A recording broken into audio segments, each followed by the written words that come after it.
magkaroon ng black eye.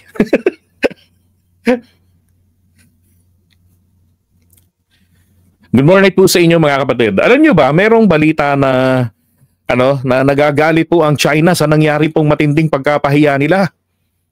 Isipin nyo naman napango yung kanilang barko. Naupod yung harapan sa sarili nilang kagagawan. Ito nga yung illustration, no. Yung Coast Guard tsaka yung Navy sa galit ng China, ng gobyerno nila, pinagumpog. At pinagtatawanan po sila ng buong mundo actually sa nangyaring ito. At sabi nga ni Senator Ping Lacson, 2 po ang namatay na miyembro ng Chinese Coast Guard. Diyan. Ito. So, mga ilang segundo ito, mga last 5 seconds, meron pong 5 katao na nandiyan na naglalagay. Ano ko anong tawag dito? Yan o. Diba? Sa mga Pilipino, goma ang ginagamit natin, gulong. Para hindi malakas yung impact. Nung sumalpok na po, nabangga sila mismo, nahagip sila mismo ng Navy, ito yung naputol Yan durug yan. At dyan pinagtatawanan tuloy sila ng buong mundo. Diyan sa kapalpakan nila. Huling ginawa niya sa buhay niya, mag-video. Ayan sabi rito, China will try to redeem its image at sea to show they have grit in the world. Sabi ng South China Morning Post. Kasi wala silang maidahilan. Wala silang maipakita na pwedeng ituro na kagagawa ng Pilipino etong pagkakaswasak ng kanilang nguso ng kanilang barko. Yan, sabi nga ng isang analyst, the said collision is a black eye for the Chinese military that could have turned into something much worse. Especially because the Philippines is a mutual defense treaty ally of the United States, and PBBM said the death of a Filipino sailor in an incident of this type could be seen as an act of war. Diba? Actually, ito pong ginawa ng China ngayon this is the very first time nakasama na po yung Navy nila doon sa pag-assert doon kanilang illegal na claim na teritoryo nila yan. Yung nasa loob ng kanilang 10-dash line nila. Lalo na dyan sa naagaw nila kay Pinoy na Scarborough Shoal. Tapos binabawi po ni PBBM ng ganun-ganun lang. Kadali, di ba?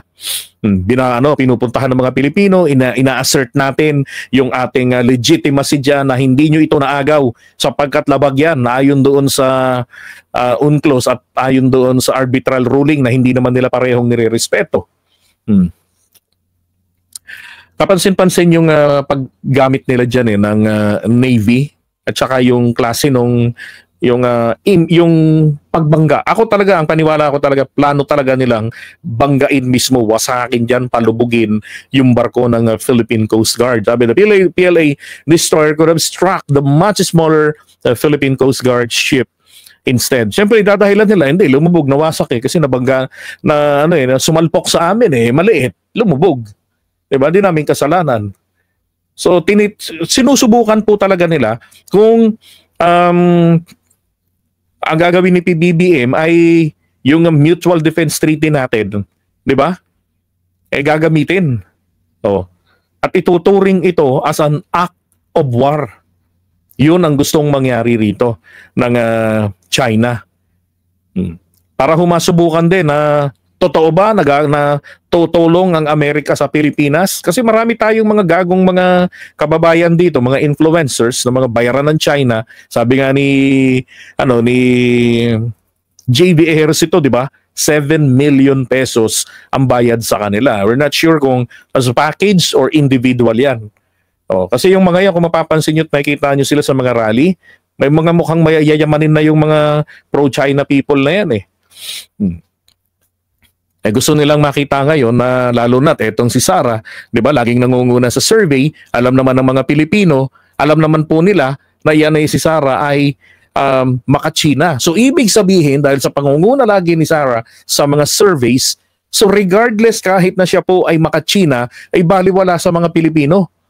'Di ba? Nalulunukin ng mga Pilipino kahit ano ang gawin ng China sa mga tripulante natin diyan sa Coast Guard at sa mga mangingisda natin na makipagpuwersahan na agawin yung kabuuan ng WPA sa atin.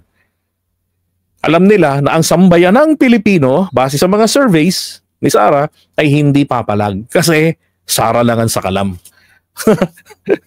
'Di ba? Shame on you sa mga Pilipino na maka-Duterte, na mga tatanga-tanga, 'di ba? Kaysa isipin ang interes ng bansa natin, putragis na yan, iniisip ang interes ng idol nila. Buti sana kung matino 'di ba? Ito ho ay isa sa mga Chinese general. Yan ay si Hu Zhongming. Dati siyang submariner, no? Siguro driver siya ng submarine. Driver, piloto ng submarine, no? Ang tawag doon, operator. Yan. So inappoint siya kasi siguro dahil magkahawig sila ni Xi Jinping, inappoint siya ni Xi Jinping. Kaya lang yung nangyari po sa kanila maliwanag na kumbaga yung mayabang, no?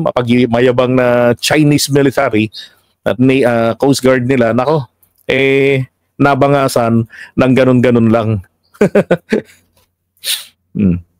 Anyway, yan naman pinagawa ko yung black eye niyang yan kay ChatGPT. Okay? Maganda sana kung kasama siya rin sa unahan ng barko Oo. At siya yung nategi. Yan. Sabi rito, 2 days. At ito nga po, ang Amerika ho, di ba't pinagmamalaki ng Chinese Navy at Coast Guard na naitaboy daw ho nila itong American vessels. Pero hindi ho. At dahil nga rin sa balita na posibleng lalo pang umigting ang tensyon dyan sa West Philippine Sea, particularly dyan po sa may Scarborough Shoal, ang United States po deploy ng dalawang naval ships nila. Ito yung isa, alimutan kong pangalan nito, itong malaking to. Tapos etong isa rin. Yan, puro mga mga matitindi to. Mga destroyer tong mga to. Dalawa pa lang yan, 'di ba? Kasi kayabangan din naman ng Chinese Navy yung eroplano nila, papailipad-liparin nila diyan. Wala namang lumilipad na iba. Sila lang naman. Ba't hindi nila to tirahin? Para magkaalaman na. At saka isa pa tingnan nyo rin. Meron ho kasi dating batas. No, I believe that was 2020 nga ito. Nagkaroon sila ng batas na kung saan, ito yung pinapanakot din sa atin nila Digong noon. Etong Chinese Coast Guard ay pwede hong mamaril, no, ng mga depende sa kanilang pananaw, sa kanilang paningin. Pero ang sinasabi rito, yung mga pwede naman daw nilang gamitan ng armas, yung may mga kinalaman daw sa arms smuggling, drug smuggling, hiding and abetting criminals, obstructing law enforcement and illegal economic activity ng foreign vessels, no, sa jurisdictional water ng China. Yun nga po yung West Philippine Sea, kabilang doon. At 98% kasi ng South China Sea kinakamkam ng China. So sa bukabuang yan ay pwede po silang gumamit ng armas. Pwede nilang palitawin na itong barko ng Pilipinas, itong Coast Guard, na iskan namin na meron itong pinupuslit na kung ano-ano. Diba? O kaya kunwari magdadala ng pagkain, magro-rory mission, pero ang totoo may mga illegal na ginagawa. Diba? Pwedeng ganun palabasin nila ng ganyan para lang makapanakit. Para maghasik ng takot sa mga mga Coast Guard natin. Ito, sabi ni Batumbakal, any use of force should be considered as hostile act or an act of aggression. That should be the clear message of Southeast Asian states. Sabi niya, he added that such aggression from Beijing would be tantamount to an act of war. Now, the China Coast Guard is in civilian service, Robin Padilla, hello, and falls directly under its military. Totoo, di ba? And therefore, it's a military service and employment of force should be considered a military action. Ay, ang Pilipinas, nahihiya pa tayo na i-engage din dyan. Pasamahin sa pagpapatrolya yung ating Philippine Navy, pero buti nga ginagamit na rin natin. Di ba? Pero yung China, hindi ho kasi umuubra yung giant Coast Guard vessel nila. Hindi umuubra, hindi pwedeng panghabulan eh.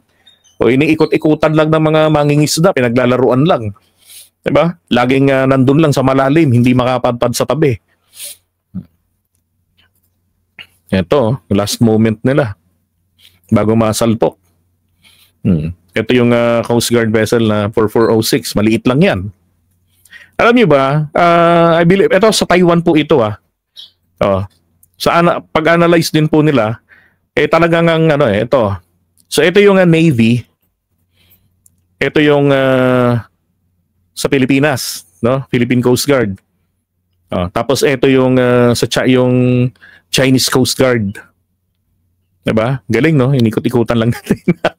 Tapos dito sila bandang nadali. Kasi kung titignan nyo kung ito pong barko natin, tong Chinese Coast Guard, sabi ko nga, baka sisihin nila kasi isipin nyo kung ito po ay lumihis pakaliwa, no? Kung lumihis yun pakaliwa, kagaya ng ina-anticipate nitong PLA Navy na itong Coast Guard natin, total na andito na siya, ay kakaliwa, madidikitan nila, mahaharang nila. Diba? Ang problema, consistent, nag-letter C, na siya rin namang trajectory na nitong, siguro rin ang ina-anticipate nitong Chinese Coast Guard na banda rito, mapapatigil na yan. Diba? Ito naman, para sa kanya, iniisip nila yung trajectory dito na mas madali para maiwasan ito, si Coast Guard, ay pipihit na lang ng pakaliwa. Kaya sila, malaki, mabilis, pakaliwa rin ang punta nila. Ayun, dito sila nagkapang-abot. Na-miscalculate nila. Diba? Wala silang coordination. Tsaka hindi yan katulad ng sasakyan na kapag pumreno ka, stop agad. Diba? Ayan, no? Kinarma mga loko-loko. Pagdating dito, nung nasa may harapan na banda, saka naman po tayo ngayon, pumihit. Ayun na, nagkasalpukan na. Diba? Alam nyo, itong tama na to, itong scratches na to, nagpapakita rin po ito sa mga kalaban ng China gaano kalakas o kahina yung kanilang mga barko, yung barko ng Navy. Diba? Ganun lang ng banggaan pero malaki na ho yung gas-gas na yan. So, dito pa lamang makakalculate na anong klaseng missile lang ang pwedeng magpabutas dito. And then, gaano po kahina? Siguro gawa po ng lata lang ito.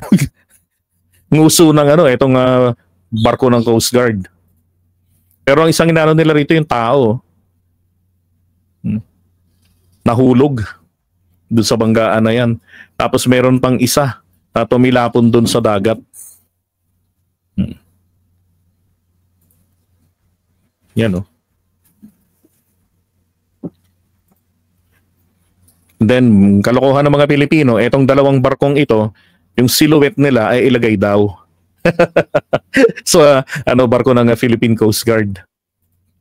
Ito nga si CG-3104 at PLA Navy 164. Walang yung silhouette ito. Talagang napango din ang ilalagay.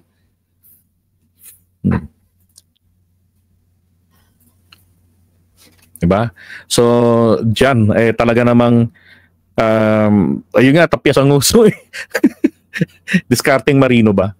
Naalala ninyo yung isang matandang mangingisda na nakipagpatintero sa Coast Guard? Diba? Naka-rubber boat sila. Hindi naman rubber boat. Yung, naka-speedboat yung Chinese Coast Guard. Ilocano yata yung mamanay. Nakipag-ikot-ikutan sa kanya. Nakikipag-git-gitan din yung matanda. Ganun yung nangyari dyan. Ina-anticipate nila na takbong matatakutin. Di ba? Yun ang ina-anticipate nila rito. Yun ang Navy. Takbong matatakutin ang gagawin ng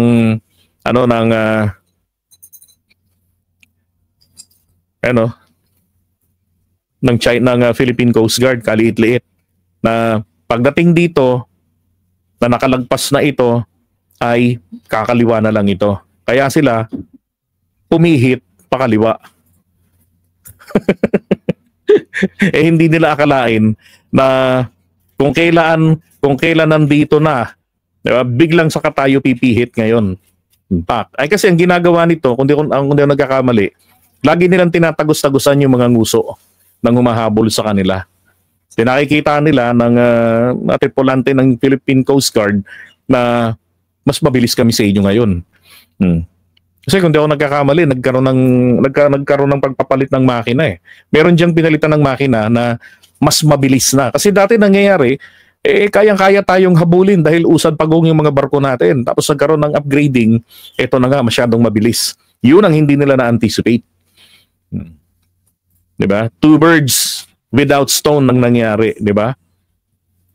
Two hits, no stone. Two birds dead.